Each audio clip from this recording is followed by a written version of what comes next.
Hello, dear fifth graders. Welcome to Chapter 4 of The Watsons Go to Birmingham.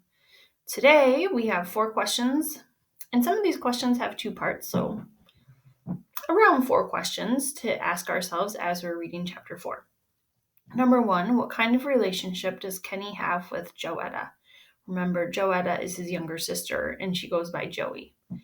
And then, what are the clues from the story that support your thinking? This is one of the biggest skills that you can have as a reader to make you a successful reader moving on to 6th grade, you guys.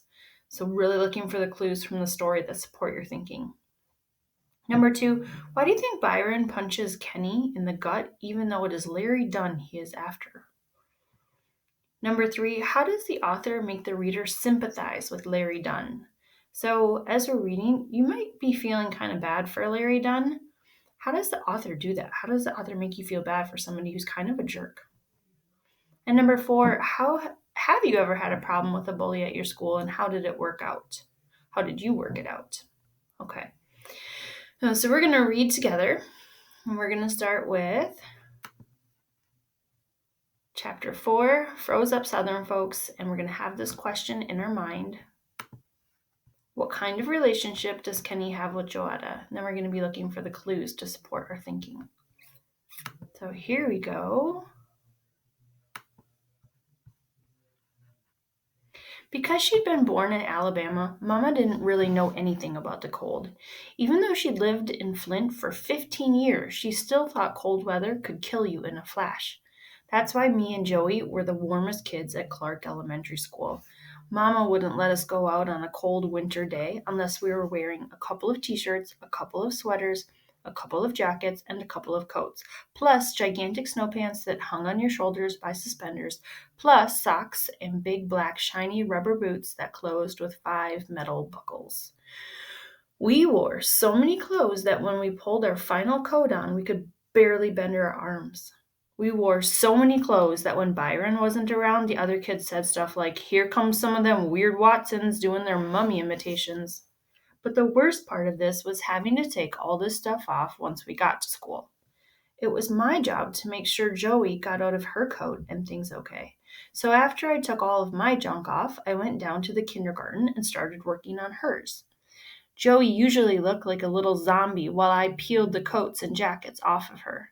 She got so hot inside all this stuff that when I finally got down to the last layer, she'd be soaking wet and kind of drowsy looking. I took her hood off and unwrapped the last scarf that was around her head. When the last scarf came off, there was always a real nice smell, like Joey was a little oven, and inside all these clothes she'd baked up her own special perfume, with the smell of shampoo and soap and the pomade Mama put in her hair. That was the only part I didn't mind. I loved sticking my nose right on top of Joey's head and smelling all those nice things baked together. Mama always kept a little towel in Joey's last jacket's pocket, so I could make sure her face and hair were dry. "Kenny," she said one time while I wiped the sweat from her forehead and hair, "can't you do something to stop Mommy from making us get so hot?" "I tried, Joey. Mama thinks she's protecting us from the cold." I started trying to get Joey's shoes out of her boots. Whoever invented these boots should be shot because once the boots got a hold of your shoes, they wouldn't let them go for anything. I pulled everything off Joey's foot and gave her the boot while I reached my hand inside to tug on the shoe. We pulled and pulled, but it seemed like the harder we pulled, the harder the boot sucked the shoe back in. "Maybe Byron will help make Mommy stop if we let him know how hot we get."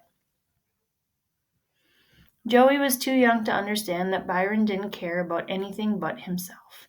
He was kind of nice to her, though, and didn't treat her like he treated me and other kids. We tugged, and the shoe started coming out an inch at a time. Finally, it made that funny sound like water going down the drain and slid out of the boot. Whew! I tied Joey's shoes back on her feet and used her towel to wipe my own forehead. I couldn't wait until I was old enough to not listen to what Mama told me. All right, I want to stop there and see if we can answer the question about the relationship that Kenny and Joetta have. If I am thinking about it, it seems like they have a pretty good relationship. It seems like they take care of each other. Or at the very least, Kenny feels a sense of responsibility for taking care of his little sister. And he says, "It was my job to make sure Joey got out of her coats and things okay. So after I took all of my junk off, I went down to the kindergarten and started working on hers." So he definitely feels a sense of responsibility or a duty towards his sister to make sure that she gets all of her stuff off. And then I think the author even helps us understand that he really loves his little sister, because there's this whole scene where Kenny talks about how um, the only part that he didn't mind is that he loves sticking his nose right on top of Joey's head and smelling all those nice things baked together. So he's really, how can we bring this home for you? As a parent, I know that sometimes I'll stick my nose on top of my girls' heads because I just feel so connected to them that way. Or if you, for example, at the Keel household, we have a new puppy, and sometimes I stick my nose in Sweet Poppy's coat just because she smells like a new puppy.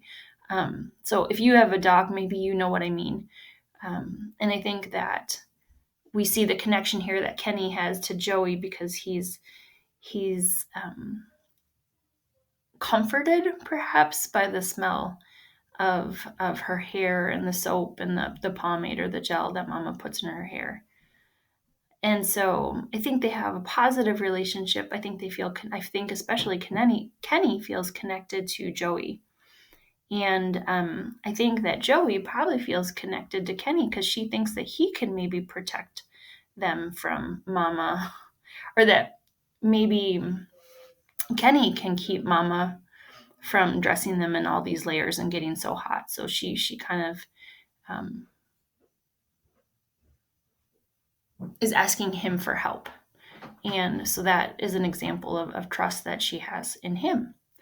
Okay, we're going to move on to part two, fifth graders. So I'll see you in a second.